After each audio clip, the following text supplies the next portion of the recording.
Bihar BJP के प्रदेश अध्यक्ष doctor Dilip Jaiswal ने सीतामढ़ी जिले का दौरा किया। इस दौरान वो जिले के सुप्रसिद्ध पुनौरा धाम भी पहुंचे, जहां उन्होंने भगवान श्री राम और माता सीता की पूजा अर्चना की।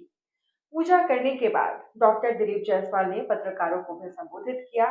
जहां पर उन्होंने कहा कि अब अयोध्या के तर्ज पर माता सीता की जन्मस्थली पुनौरा धाम का विकास होगा और इस पवित्र स्थल को राम सर्किट से जोड़ा जाएगा। उन्होंने कहा कि देश के प्रधानमंत्री नरेंद्र मोदी जी का ध्यान इसी तरफ है। इससे पहले माता सीता के इस पवित्र स्थल को सड़क और रेल मार्ग से अयोध्या से जोड़ दिया गया है।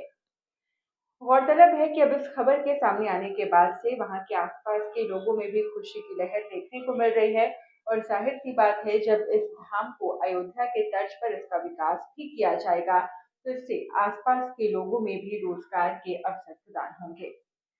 प्रेस वार्ता आज मंदिर प्रांगण में रखने का और आप लोगों से वार्ता करने का आज मैंने विचार किया।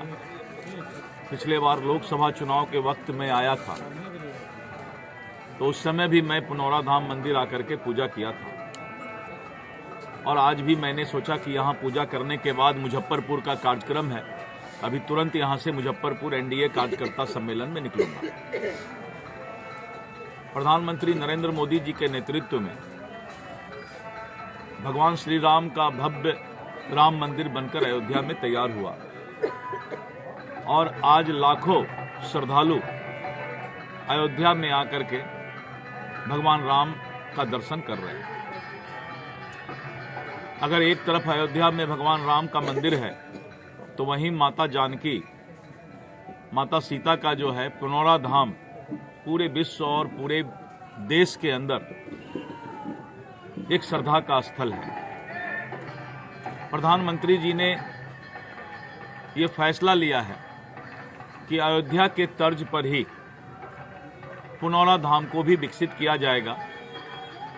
और भगवान श्री राम सर्किट से इसको जोड़ने का काम किया जाएगा और आने वाले समय में पुनौरा धाम और सीतामढ़ी पूरे देश में एक श्रद्धा का केंद्र भी और पर्यटन स्थल के रूप में भी विकसित होगा। भारत सरकार ने अयोध्या से सीधा सीतामढ़ी के लिए रोड और रेल की परियोजनाओं की चिंता की है और आने वाले समय में अयोध्या को सीधा सीतामढ़ी से जोड़ने का काम केंद्र की सरकार बिहार सरकार से के साथ मिलकर के विकसित करने का काम करेगी। चूंकि मैं राजस्व मंत्री भी हूं तो मेरी जिम्मेवारी है कि इस परिसर को, पुनौरा धाम परिसर को विकसित करने के लिए यहां जमीन उपलब्ध कराया जाए। अभी जितना जमीन है